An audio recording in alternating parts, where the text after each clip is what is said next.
La relation toxique est une relation qui va me vider en énergie, qui va venir intruser mon espace vital, dans laquelle va se produire une espèce de fusion à mes propres dépens. C'est une relation de captation de ma personne, de mon espace, de tout ce qui me constitue. C'est quelque chose qui me vampirise.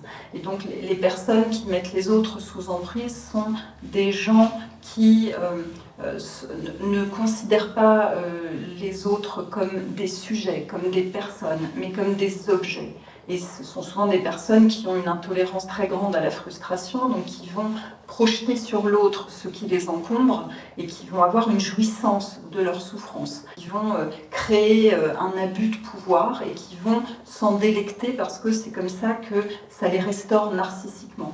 Donc il y a plusieurs en fait, types de personnes narcissiques, de la personne un peu macho au sociopathe, le spectre est très très large. Les pervers narcissiques, ce terme est très à la mode, c'est souvent des attitudes d'abus de pouvoir dans une société où il y a une libération aussi de la parole et du coup où le lien est très mis à mal.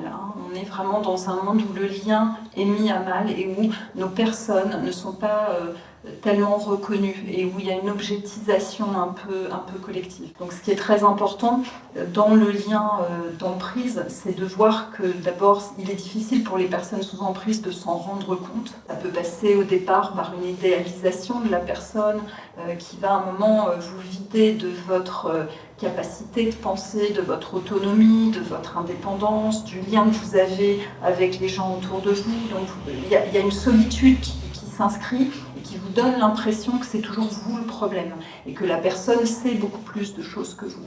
Et il y a une anémie en fait, c'est comme si on est anémié psychiquement et physiquement et énergétiquement. Donc ça rend difficile de s'en rendre compte et ensuite de passer à l'action. Et bien souvent, les personnes, je le disais tout à l'heure, ont beaucoup de mal à se dire que ces gens qu'ils ont pu investir comme étant intelligents, ayant du pouvoir ou ayant spirituellement une connaissance, en fait, sont des personnes perverses ou toxiques. Donc il y a déjà une prise de conscience. Le lien d'emprise est quand même un lien où je vais avoir des indications physiques. Je vais me sentir mal au contact de la personne, à l'idée de la revoir. Je vais me sentir mal vis-à-vis de moi-même. Je vais avoir l'impression d'être véritablement vidée de ma substance. Tout ça, ce sont des signes d'alerte très grands ou des petites phrases que vont me dire les personnes toxiques sur moi-même ou sur mon entourage ou utilisant des confidences que j'ai faites pour m'humilier. Vous voyez, ça peut être comme ça, ces phrases qui ont l'air de rien et qui en fait sont très humiliantes et de manière récurrente. Donc c'est tout ça qu'il faut apprendre à repérer en sachant qu'une relation peut aussi être toxique, c'est-à-dire deux personnes qui ne sont pas toxiques peuvent avoir une relation toxique. C'est le cas par exemple dans des amitiés qui peuvent être très fusionnelles où à un moment donné, à force de se confier, d'avoir une résonance dans nos histoires, il y a un espace commun qui se forme et il n'y a plus d'espace entre. Une relation, c'est deux personnes qui ont un espace bien à elles, qui communiquent et il y a un espace entre elles. C'est pas ça. Donc une relation, on peut communier, on peut avoir de la fusion, mais on est des êtres différents et on fait l'expérience dans ce monde d'une incarnation dans un corps.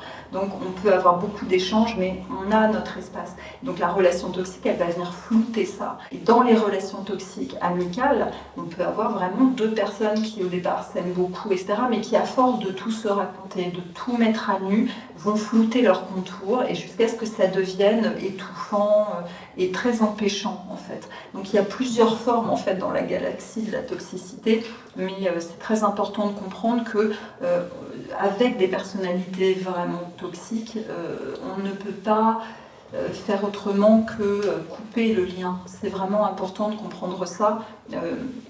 Il n'y a pas beaucoup de possibilités avec quelqu'un de toxique, à moins que ce soit une personne qui soit toxique très malgré elle et qu'elle accepte d'aller faire un travail en thérapie.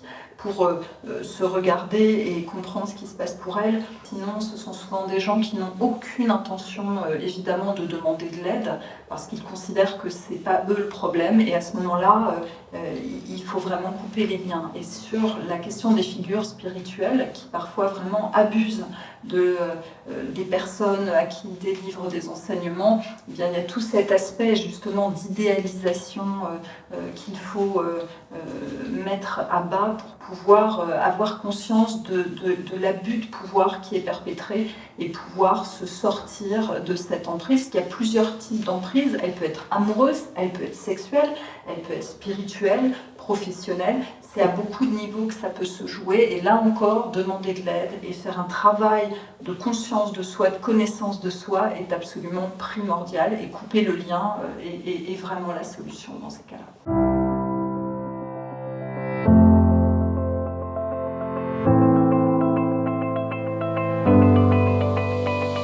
Effectivement, c'est pas toujours possible de couper les liens.